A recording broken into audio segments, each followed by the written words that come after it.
If you're not sure whether your leg pain is actually sciatica or just tight muscles, you might be treating the wrong problem and making it worse. Because there are a few simple tests that you can perform right now to diagnose whether or not you have sciatica, and then I'll show you step by step how to fix it.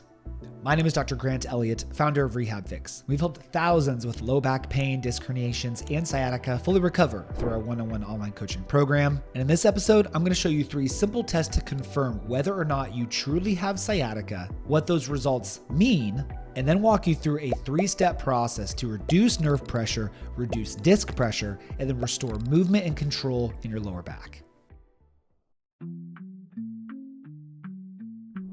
A lot of people assume they have sciatica because they have leg pain or just low back pain. But this doesn't automatically mean you have sciatica. And if you have sciatica, you want to know you do. And you also want to know for sure the approach that you should take, because the approach for a strained muscle in your leg would be completely different for a nerve that's being pinched and sending pain through your leg. And this is where a lot of people find themselves treating the wrong thing and staying stuck in pain longer than necessary, and then getting cut open and surgeries that could have been avoided. Now, sciatica just means pain down the back of the leg following the track of the sciatic nerve, but is mostly used in relation to true nerve pain, where the sciatic nerve is being pitched and causing pain to travel down the nerve through the leg.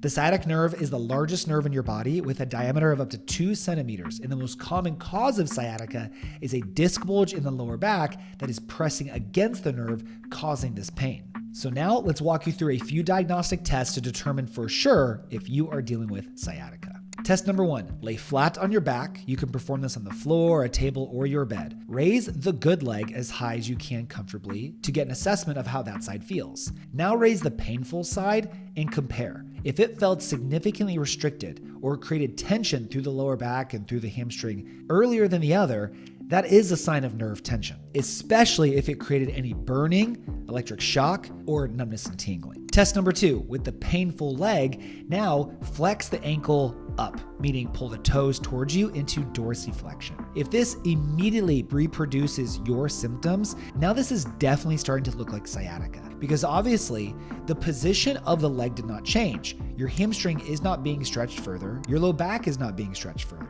Only the foot moved. But what this movement does is it increases further tension on the sciatic nerve that goes down the back of your leg. So if increasing nerve tension increases your pain, then that is a sciatic nerve problem. It means it is irritated or being pinched. This is how a nerve stretch is different from a hamstring stretch.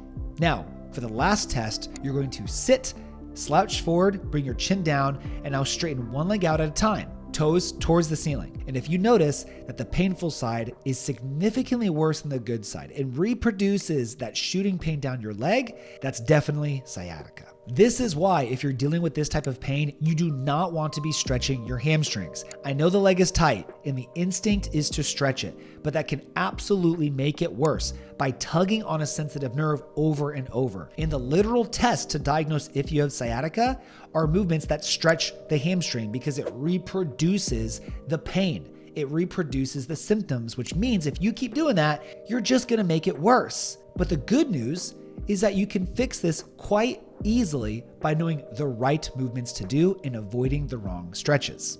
So here's my 3-step protocol to reduce sciatica fast. First, we're going to take pressure off of the nerve root with our static opener floss. Lay on a couch, painful side up, put a pillow or 2 under your lower back as to arch your lower back towards the ceiling. Let your knees and feet hang over the edge and let them rotate towards the floor. This helps rotate your pelvis to the side, again, furthering the arch in your lower back. What this arch does is it opens what's called the IVF, the intervertebral foramen. This is on the side of your spine where the nerves go through, where that irritated nerve goes through.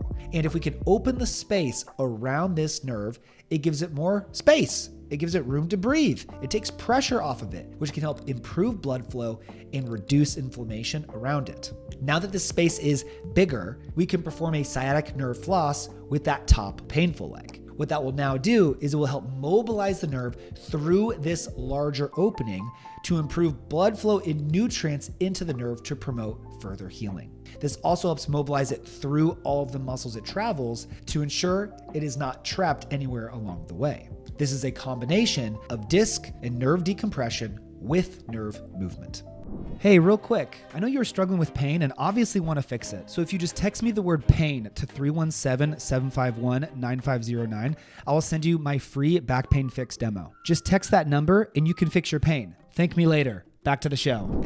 Now that the nerve has calmed down, your mobility will be a bit better, which means we can start to attack the disc specifically in the lower back. A very simple movement to begin with is leaning against a wall. Put your arms on your chest so that you can lean with your forearms into the wall. Put your feet a couple of feet back. Now you're going to push your hips forwards into the wall while keeping your lower back and glutes totally relaxed. This is promoting lumbar extension in your lower back. And this direction can help reverse disc bulges. Just like stretching your hamstrings can make a nerve worse, it can make your lower back worse too. Because if you have a disc that's causing the sciatica, forward bending motions like stretching your hamstrings can not only increase nerve tension, but can increase disc pressure too, because it's pushing the lower back into flexion, which pushes the disc further out, hitting the nerve. So by doing an exercise like this, these wall extensions, it does the opposite motion, which has the opposite effect, slowly reducing the disc bulge, taking pressure away from the nerve and restoring your mobility. And if you notice that with every rep you do,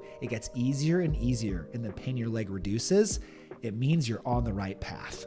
And the last step is to rebuild control of your lower back, to learn how to move it again with stability and confidence. And for this, we're going to use a unique exercise. Grab a band, step on the band. Pull it up and onto your lower back while you rest your upper body forward onto a table or a couch so that your back is flat like a table. Now, wherever that band is pulling into in the lower back, we're using that as a cue to now extend and flex the lower back. This is sort of like an isolated cat-cow where we're relearning how to move through specific segments of the lower back to regain mobility and control around the disc. The band is simply there as a cue. It is not providing substantial resistance. But by learning how to move again in various positions, this helps what's called mechanoreception and proprioception. When we are in pain, we lose control of the regions that are in pain, and this upregulates our nervous system to make our pain more sensitive. But if we can learn how to isolate and move our body in these regions more specifically, it actually calms down our nervous system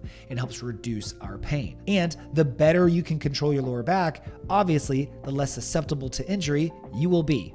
So after you go through these three movements, you will notice better movement, less pain, and improved confidence in your healing and recovery. And if you got benefit from any of these movements, or you at least were positive tests for the diagnostics that we did, then you can actually be highly confident, because what that means is you have a very common type of sciatica. It shows that movement will fix this, and movement-based problems need movement-based solutions, not drug solutions and not surgical solutions a vast majority of the time.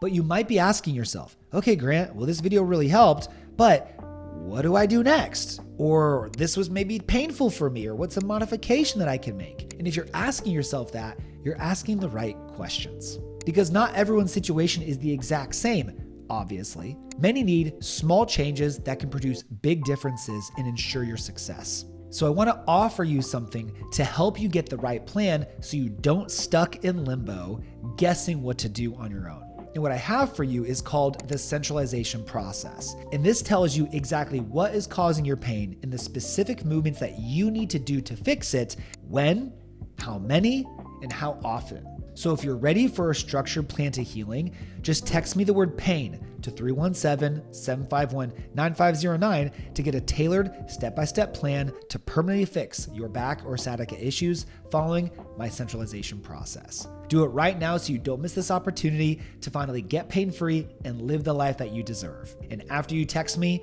please like the video, subscribe if you haven't already, follow me on Instagram at RehabFix for more free daily videos and insights into my life on what I'm doing to get myself and our clients a bulletproof back. Thank you so much for watching. I'll see you on the next one, and I'll see some of you in our program real soon.